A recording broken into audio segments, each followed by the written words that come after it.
ایک جنازہ ہو گیا، اللہ کے رسول تشریف لے گئے، ابھی لہر تیار ہونے میں دیر تھی، حضور بیٹھ گئے اور آپ نے لمبا خطبہ دیا، کسی دن وہ بھی بیان کروں گا، بڑا ابن اعظم رضی اللہ عنہ۔ حضور نے فرمایا جب موت کا وقت آتا ہے اس وقت فرشتوں کی ایک پوری گارد آتی ہے۔ ہم لوگ سمجھتے ہیں ایک ہی ملک الموت ہے، روحیں قبض کرتا، اس سے آگے لوگوں نے پھر ایک ردہ رکھ لیا کہ جب ایک ملک الموت ساری زمین پر اتنے جہان پر گھومتا اور سب کی جانیں نکالتا تو حضور اگر حاضر ناظر ہو جائیں پھر کیا؟ یہ ہمارے دوست کہتے ہیں یہ بات ہی غلط ہے۔ ایک ملک الموت کب جانے قبض کرتا، بے شمار فرشتے ہیں اس کے مت، وہ انچارج ہے محکمے کا، اس کے تحت تتوفاہم الملائکہ، بے شمار فرشتے۔ تو اللہ کے رسول نے فرمایا پورا دستہ، ایک انسپیکٹر ہوتا اس کے ماتحت سپاہی ہوتے، وہ آ کر اتنی دور بیٹھ جاتے ہیں جہاں تک مردے کی نظر جاتی ہے، وہ نہیں قریب آتے، باقی سب سپاہی بیٹھ جاتے ہیں۔ یہ انچارج آتا، اگر وہ نیک ہے اس کے پاس جنت کا خوشبو سے بسا ہوا رومال ہوتا، سنگاتا، اسے اللہ کا سلام کہتا اور کہتا چل اپنے رب کی طرف، تیرا رب تجھ سے خوش ہے، تو اس سے خوش ہے۔ خوشی خوشی اس کی روح روانہ ہو جاتی۔ برا جو ہے نا ڈراؤنی شکلیں، جیسے ہتھکڑیاں ہوتی ہیں پولیس کے پاس، جو برا مردہ اس کے لیے جو فرشتے ہی آتے ہیں نا، اس سے اسے پتہ چل جاتا کہ میرا انجام اب کیسا ہے۔ مسکراتے چہروں کی بجائے ڈراؤنی شکلیں، بدبودار رومال، غضب آلود نگاہیں، وہ چھپتی پھرتی پھر روح نکالتے مار مار، اور اسی وقت جب وہ رومال میں اس کو لپیٹتا دوسرے سپاہی آگے آ جاتے ہیں، اس سے وہ وصول کر لیتے ہیں، نیک روح سے لے کر جاتے ہیں۔ اللہ کے رسول صلی اللہ علیہ وسلم جہاں جہاں سے گزرتے ہیں خوشبو پھیلتی جاتی ہے اور ساری مخلوق کہتی ہے مرحبا، مبارک ہے تیرا آنا یار، تو نے ہم سب کو نا معطر کر۔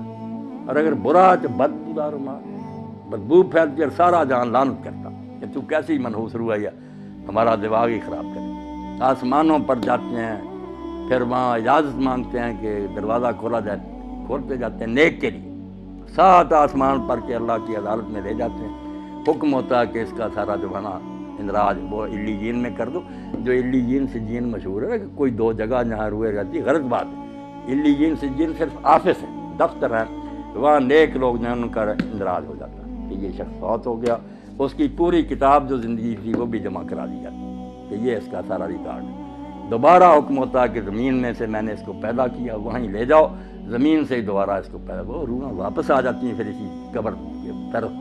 برے کی روح لے کر جاتے ہیں، جب حضور صلی اللہ علیہ وسلم فرمایا، اللہ کہتا نہ آسمان کے دروازے نہ کھول، میرے دربار میں نہ، دفع کرو اس کو، گار دو، اس کو 7ویں زمین کے نیچے پھینک دو، وہاں ہی رہ، وہاں سے نکالیں۔ لمبی حدیث ہے جو حضرت سے برا ابن عازب۔ نیک لوگوں کی روحیں خوشی میں ہوتی، کیسی پاک زندگی ان کی۔ حدیث پاک میں آتا ہے سنن ابن ماجہ کہ جب اس کو فرشتے آ کر حساب کے لیے کہتے ہیں نا کہ جواب دو ان سوالوں کا، تو منظر دکھایا جاتا ہے سورج غروب ہونے کا۔ جب وہ مردہ ہوش میں آتا ہے اور فرشتوں کے سوالوں کے جواب دینا چاہتا، دیکھتا ہے کہ سورج غروب ہو رہا ہے، عصر کا وقت بھی تنگ ہو گیا، تو وہ کہتا دعونی اصلی، مجھے ذرا مہلت دو میں نماز پڑھ لوں۔ وہ کہتے ہیں اللہ یار تو اسے کیا حساب لینا جس کو اس وقت کی نماز یاد، مگر یہ حال ان کا ہی ہے نا جو زندگی میں نمازی رہے، جن کو یہاں کبھی خیال ہی نہیں آیا کہ نماز نامی شاید بھی مسلمان کا کوئی کام ہے، انہوں نے وہاں نماز کو کیا یاد کرنا۔ یہ سچا مومن اس وقت کہتا ہے دیکھتے ہوئے کہ سورج جا رہا، تو کہتا ہے یار سوالوں کے جواب دوں گا میں، پہلے مجھے نماز پڑھ، بڑا خوش ہوتے ہیں۔ اور جب سوال کرتے ہیں تیرا رب کون ہے، تیرا دین کیا ہے، تیرا نبی کون ہے، دیتا تو کہتے ہیں ہم پہلے ہی جانتے تھے، اس سے پوچھتے تو نے یہ، اس نے کہا میں اللہ کی کتاب پڑھتا تھا، قرآن سے مجھے سب پتا۔ وہ کہتے ہیں ہمیں تیرے بارے میں یہی توقع، سو جا، جیسے دلہن آرام سے سوتی ہے، اور روزانہ پھر اس کو جنت کا مقام دکھایا جاتا، ہر روز پردے ہٹا کر صبح شام وہ دیکھتا ہے کہ آخرت میں میرے لیے یہ تیار، خوشیاں جیسے مہمان خانے میں ریسٹ ہاؤس میں بیٹھے نا، وہاں دیکھتا ہے کہ میرے لیے یہ انعام ہے، خوشیاں ہی خوشیاں۔ اور دوسرے کو صبح شام جہنم دکھائی جاتی، جیسے پھانسی کا ہاتھ دکھایا جاتا کہ یہ ہے تیرے لیے، اب پھانسی گلے میں پڑنے، وہ بیچارہ پہلے ہی مرتا، مرنے سے پہلے روز مرتا ہے کہ یہاں میں جانے والا ہوں۔ اللہ فرماتا ہے نار یعرضون علیہا غدوا، صبح و شام فرعون اور اس کی جماعت جہنم کے آگے سے گزارے جاتے، وہ دکھائی جاتی۔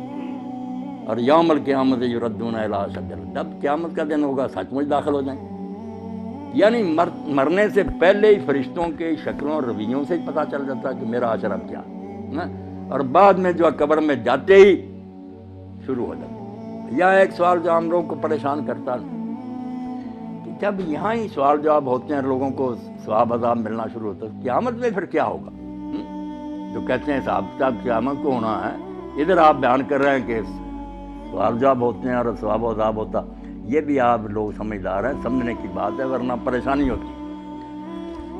آپ سارے لوگ واقف ہیں اس سے کہ ایک ہے حوالات کہ زیر تفتیش مجرم وہاں رکھے گا، ایک جوڈیشل جیل ہے کہ مقدمہ چلا، فیصلہ سنایا گیا، پھر جس وارڈ میں جانے کے وہ لائق ہے وہ سزا سنا دی گئی، اس کو بھیج دیا۔ جہنم ہے جوڈیشل جیل، پورا مقدمہ سماعت ہو کے کس قسم کا مجرم ہے کہاں بھیجا جائے، یہ قیامت کے دن ہوگا۔ اور یہ جو ہے یہ صرف سرسری بات پر، جیسے پاسپورٹ دیکھا، ویزا دیکھا، چلو ادھر اس کو بھیج دو، یہ صرف ایسے ہے کہ یہ مہمان خانے میں بیٹھے ہوئے ہیں، خوشیاں منا رہے ہیں کہ آخری دعوت ہمارے لیے یہ ہے، جنت دکھائی جاتی ہے، برے ڈر رہے ہیں۔ اب یہاں یہ بھی سوال پیدا ہوتا ہے کہ ساتھ ساتھ ہی کیوں نہیں معاملہ طے ہو جاتا؟ اللہ تعالیٰ کو صابر ابھی فیصلہ کر دے، اس کو جہنم بھیج دے، اس کو جنت۔ یہ کیوں ہے دو مرحلے کے؟ قبر میں صرف سرسری بات پرس ہے، آخرت میں پھر جہنم میں جنت ہے۔ یہ چیزیں آپ چونکہ پڑھے لکھے ہیں اور یہ چیزیں ضرور کی ہیں کہ عقیدہ جو آخرت کا اس کو سمجھا جائے۔ بات اصل میں یہ اور بڑی نازک بات ہے جو قرآن حدیث نے بتائی، توبہ توبہ ہم اس کی طرف دھیان نہیں کرتے کہ نیکی بدی وہ نہیں جو آپ نے مرنے تک کی، کھاتا آپ کا بند نہیں ہوا، آپ مر گئے کھاتا چلتا۔ یہ جب تک یہ کارخانہ سٹاپ نہیں نہ ہوتا، میزان نہیں لگ سکتی کہ میری نیکیاں کہاں کہاں اپنا اثر دکھایا، میری بری مثالوں نے کتنے لوگوں کو گمراہ کیا۔ یہ جب قیامت آئے گی نا، اس وقت ہوگا کہ ڈاکٹر صاحب نے کتنے لوگوں کو دین کی طرف رغبت دلائی، ان کی وجہ سے کتنے لوگ دیندار بنے، انہوں نے اپنی اولاد کو، یہ سارا حصہ قیامت کے دن نکلنا۔ اللہ کہتا ہے نکتب ما قدموا وآثارا، ہم وہ بھی لکھتے ہیں جو زندگی میں تم نے آگے بھیج دیا، اور وہ بھی لکھتے ہیں جو فٹ پرنٹس ہیں، آپ کے قدموں کے نشان رہ گئے نا، اور لوگ اس پر چل رہے ہیں۔ اس لیے اللہ کے نبی علیہ السلام کی نیکیوں کا آپ اندازہ کریں۔ یہ جو ہم کہتے ہیں نا حضور کو یہ ثواب پہنچانا، یہ بہت بعد میں تنگ ذہن والوں نے نکالا۔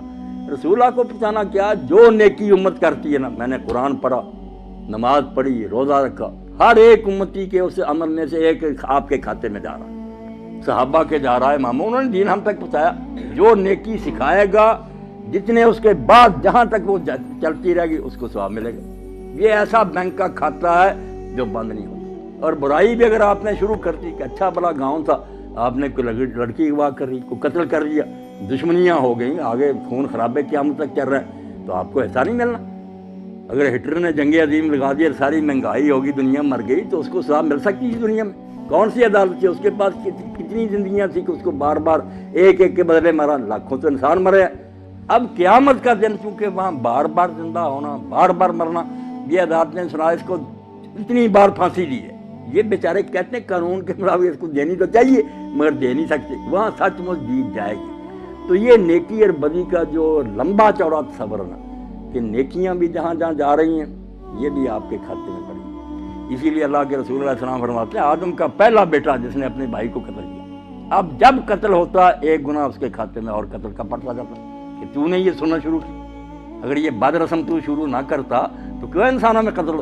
اب جب تک قیامت نہیں آتی آپ سمجھ گئے کہ کھاتا نہیں پتہ چل سکتا کہ اس کی نیکیاں کتنی بنی، برائیاں کتنی بنی۔ اس لیے محتاط رہنا چاہیے کہ میں اپنے طرز عمل سے کہیں اولاد کو گمراہ نہ کر دوں، میرے دوست نہ بگڑ جائیں، میرا خطبہ سننے والے نہ، میں مر جاؤں گا مگر میرے گناہ کی جو گٹھڑی ہے یہ بھاری ہوتی جائے گی۔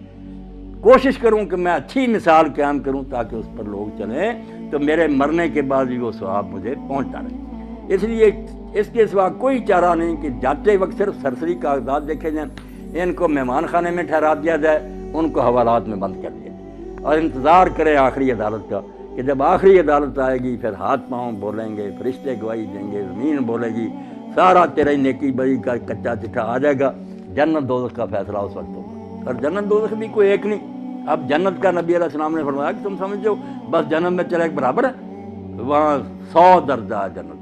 ہم دیکھتے ہیں نا کہ بینک بنے اتنی منزل، 100 منزل، اور منزل بھی اتنی دور، فرمایا یہ زمین ہے جتنی دور آسمان ہے وہاں دوسری جنت، اتنی دور ہی پھر تیسری جنت، 100 آسمان زمین جو ہے اتنے ہیں، اور سب سے آخری جو ہے وہ فردوس ہے، سب سے آخری، جس میں اللہ کے رسول نے فرمایا اس کی جو چھت ہے اور اللہ کے عرش سے نیچے سب سے اوپر اللہ کا تخت ہے، اس سے اوپر فردوس کی چھت ہے. اس فردوس کی چھت کا نام عربی زبان میں الوسیلہ ہے، اور وہ صرف ایک بندے کو الاٹ ہوگا ساری کائنات میں. وہ کتنا خوش قسمت ہوگا، اور وہ کون ہے؟ خود محمد رسول اللہ صلی اللہ علیہ وسلم. فرمایا وہ ایک آدمی کو ملنا ہے، اور امید ہے کہ میں ہی ہوں، مگر میں دعویٰ نہیں کر سکتا. تم میرے لیے اذان کے بعد وہ مانگو. اس لیے ہم جو ہے صلی اللہ علیہ وسیلہ، میرے لیے وہ مقام اور مرتبہ مانگو. ہم کہتے ہیں آتے محمد علیہ وسیلہ، کہ اللہ جو تیرے قریب کا وہ مقام ہے وہ حضور کو دے. تو اس جنت میں بھی بہت مراتب ہے، اس لیے جتنی جتنی نیکیاں بنیں گی، کوئی نیچے کی منزل میں رہ جائے گا، کوئی دوسری میں، کوئی 100ویں میں پہنچے گا. اور جہنم میں بھی اسی طرح بہت طبقے ہیں، ایک ہی نہیں کہ سارے ایسے ہی مجرم ایک ہی طرح اکٹھے کر لیں. نہیں، جیسے پھانسی والوں کی کوٹھیاں الگ ہیں، دوسروں کی آسانیاں، جہنم میں بھی کسی کے گناہ معمولی ہے اس کو ہلکا عذاب ہوگا. جیسے ابو طالب میں رسول اللہ کے چچا، تو نبی علیہ السلام سے جب پوچھا کہ اللہ کے رسول، حضرت عباس نے پوچھا، بھائی تھے ان کے ابو طالب کے، کہ آپ کے چچا نے آپ کی اتنی حمایت کی، دشمنوں کے مقابلے میں اس طرح وہ سینہ تان کر کھڑا رہا، حفاظت کرتا، آپ کی اس امداد سے اس کو کوئی نفع پہنچا؟ تو حضور نے فرمایا میری امداد اور حفاظت کی برکت ہے کہ جہنم میں سب سے ہلکا عذاب ابو طالب کو ہوگا، ورنہ اگر نہ ہوتا تو درمیان جہنم کے ہوتا. اب میرا ساتھ دینے کی برکت یہ ہے کہ پھر جوتیاں آگ کی ہوں گی، توبہ، اس سے بھی دماغ خور رہا ہو. باقی جو پھر بہت بڑی جگہوں میں ہوں گے، اللہ پناہ. اللہ کہتا ہے اس وقت تم سر جھکائے پھر یہ منت سماجت کرو گے کہ اللہ دوبارہ بھیج، تو اللہ نہیں سنے گا. پھر اب وقت ہے کہ موت آنے سے پہلے پہلے توبہ کر لو، باز آ جاؤ، چھوڑ دو برائیاں، نیک ہو جاؤ. پھر کوئی بات نہیں، تم سے جتنے جی چاہے گناہ ہوئے نا اللہ معاف